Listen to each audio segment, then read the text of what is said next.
Good morning, everybody. My name is Dr. Paul Walton, and today we're going to talk about leadership planning for the start of the year. It's never too early to consider starting to plan, especially in your leadership team for next year. And I'm going to take you through some of the strategies, some of the ideas that I've used in several international schools to bring everyone together to start the year in a positive fashion and to make sure that everybody is clear on what is expected. So, here are some areas to include in your presentation, maybe some in your emails leading up to the start of the year, and also for your inset. For some schools, inset could be 3 or 4 days. It could be up to and including a week. So that chunk of time before the students start on day one, it's key to bring everyone together, the new staff, the existing staff, and really be as ready as possible for that first day of the new school year. So here are some areas that you might want to put into your structure. Here are some areas that over time I have basically kind of refined and updated, but these are the areas that I will include in the presentation. So prior to the presentation, I'll email out to tell everyone the first day back, the time, the date, the different things, the expectations for the first day of inset. And I'll also, for point number one, include a timetable. So I'll sit with the leadership team and I'll discuss and agree a timetable for the first week back, so that as a member of staff in your inbox, you will receive an overview in a table format, a timetable of all the different sessions, and then the initials of the members of staff that are leading those sessions. All the sessions will have presentations. So one of the things that I always kind of live by is that the leadership team should always speak to all staff. It's that, that modeling of we're here to help, we're here to support, we're here to guide you, so that the leadership team should have a session. Everybody in the leadership team should have one area, their responsibility, to then stand up and kind of present to the whole staff group.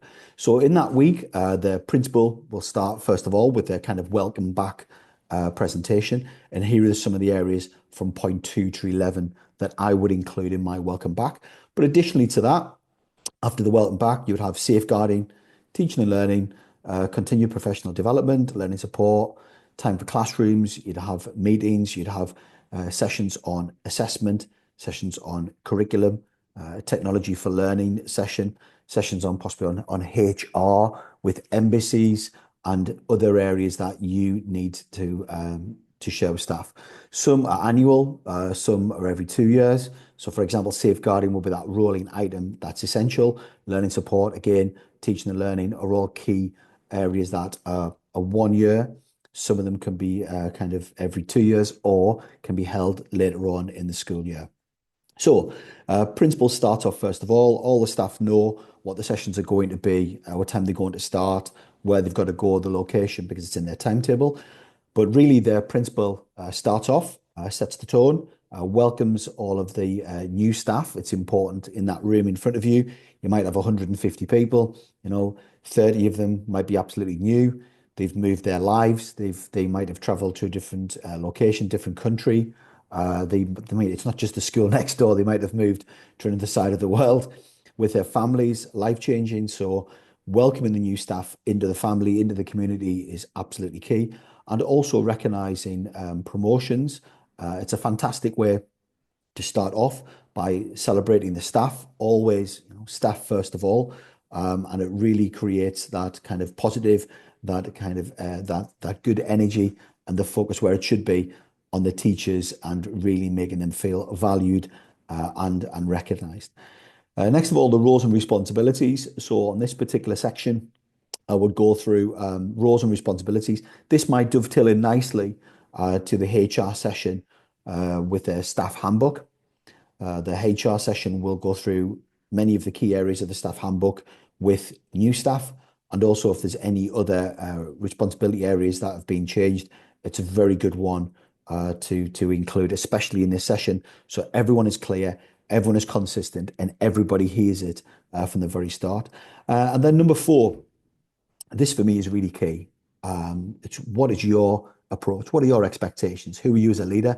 What do you expect every day? If you say it, you have to do it. And that really is the key for this bit. This is the number 4 is the one that will make and break you. It's the one where you will either build trust or lose trust. So what are your expectations of staff? What are expectations of yourself? What will you do? Do not promise something that you can't do. So if you say that you're going to be, at every event, or that you're going to be visible, or that you're going to create weekly articles to send home, or you're going to speak to parents every week, or whatever it is, whatever you make, whatever commitments you make, you have to fulfill in this area. So one of the things that you have to look at is what overall wider skills are you going to mention in your staff approach. Are you going to be hardworking? You're going to be humble? Are you going to be positive? Are people going to be responsible, accountable? Whatever your kind of approach is, think it through carefully. Have 5 or 6 different things that you will say, and then live by that and model it. Really set the expectations high, but it's essential that you follow those expectations as well. That's a real key point, number 4. Number 5, 5 and 6 were look back, look forward. So number 5 is looking at the progress made since last year. Now, the strategic plan in lots of schools are areas that are quite loose. They need kind of tightening up. And one of the things that people tend to get wrong is that they have a strategic plan every single year, and they change their strategic plan every year. The good practice would be to have a 3 to 5 year strategic plan. This strategic plan looks at different strategic pillars of the school that are linked to the vision, mission, and values. And then along the way, this 3 to 5 year plan is fed into each year by the annual school development plan. So some schools you go to, there might be one of those strategic pillars called teaching and learning. You would expect teaching and learning to be on your annual school development plan, feeding into that every year.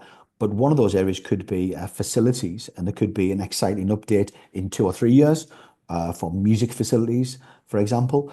So there are some areas of that longer term strategic plan that would not be updated every single year in the same volume of other pillars in the strategic plan.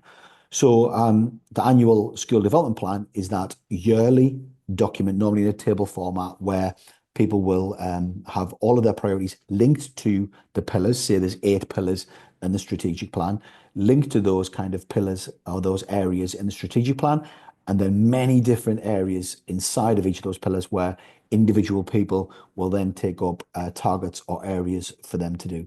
So it's normally RAG rated. So you normally have a kind of very colourful annual development plan, and you can pick out those main areas of progress and share that with the team. This is very important because staff know exactly what progress is being made, and sooner or later, especially to the kind of medium term, you can't just say it's been a great year, it's been a great year. You have to show why. Why has it been a great year for?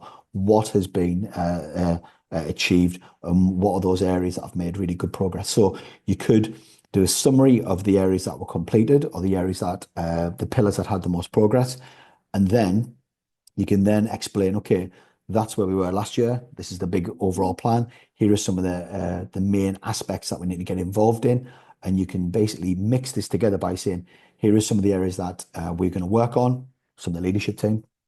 And then you can say, here's some other areas that we're looking for staff to help us with as well. And you'll get staff across the school who have an interest, who have a responsibility, who want to take on that extra kind of leadership area, whole school area, and then you put all of that together.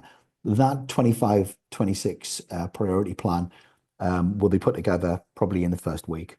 And then after that, you can then say to people, here are some regular updates from that. So again, it's good for new staff, for existing staff, to see it overall. This is the plan of the school. Lots of these first weeks are very fluffy. People don't want to kind of come in and everything is kind of wishy-washy and everyone's just kind of sitting around listening to different talks. They want to see that the leadership team have a real clear vision, that they take their position seriously, that they want the school to improve, and they care about the staff.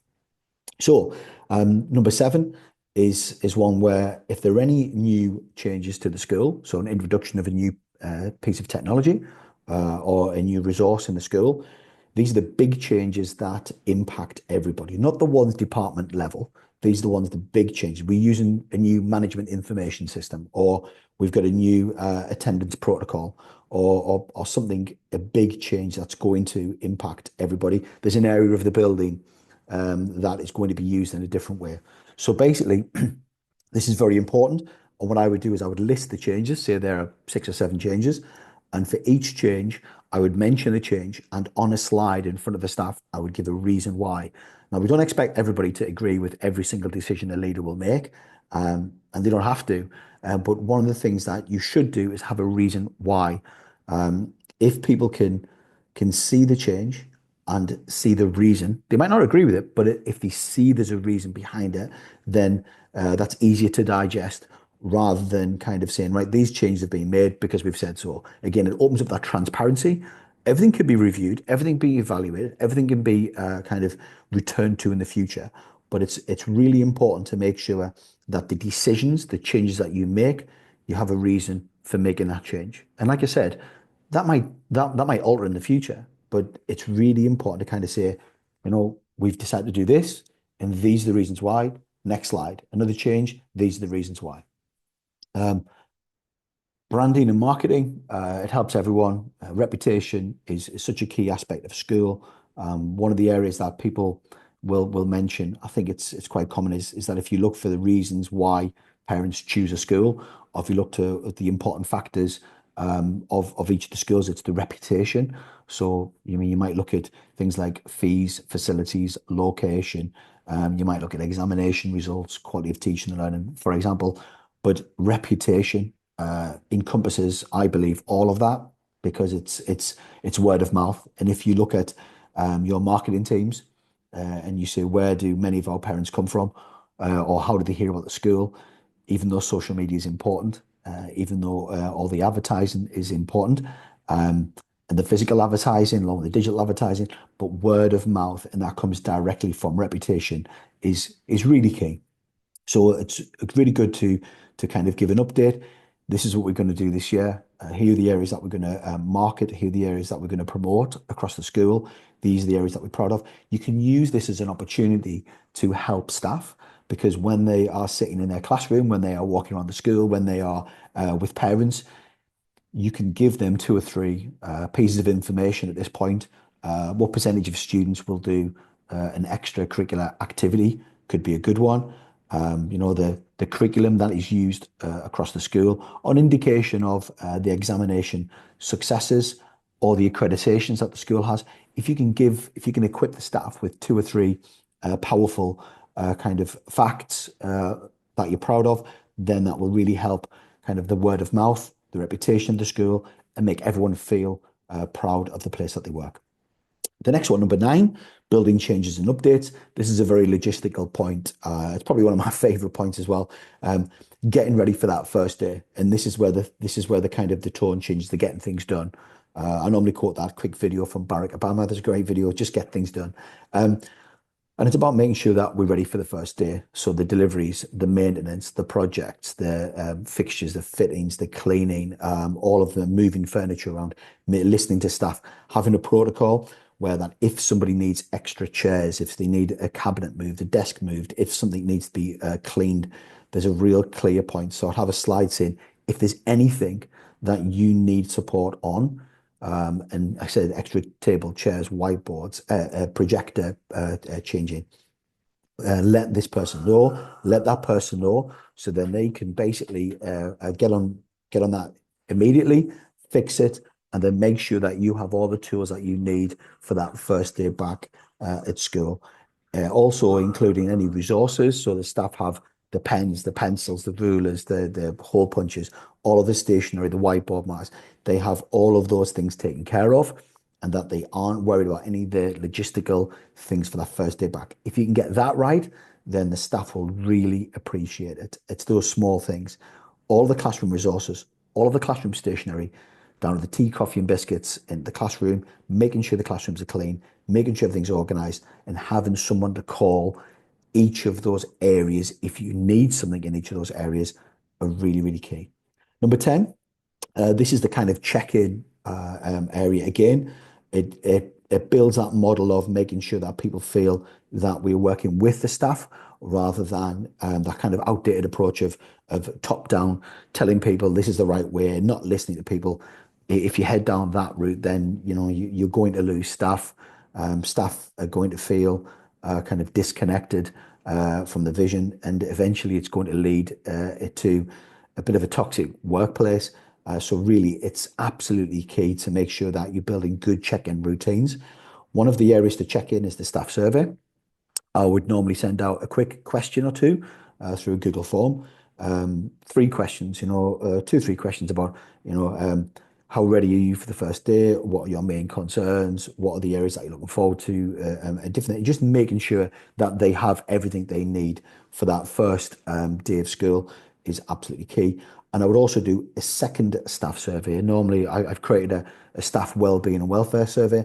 I would normally send that out about 5 or 6 weeks in, because the purpose of that survey is to make sure that after 5 or 6 weeks, that if there are any problems, if there are any frustrations, then staff can identify those in that survey. It delves a little deeper, maybe 20, 30 questions, delves a little deeper, plenty of space for feedback.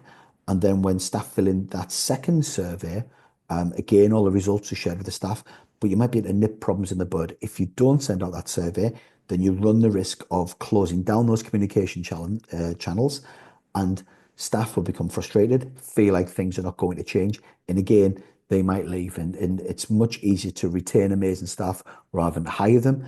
And it's something that you should want to do. So you should want to listen to staff, you should want to support them, and you should want to make sure that their working environment is as good as possible. So I'll do a quick couple of questions in the first week to make sure everyone's settled in. I'd do a longer staff survey 5 or 6 weeks in, share out all of the points after that. And also I would build in other ways to check in, and I would explain this to the staff.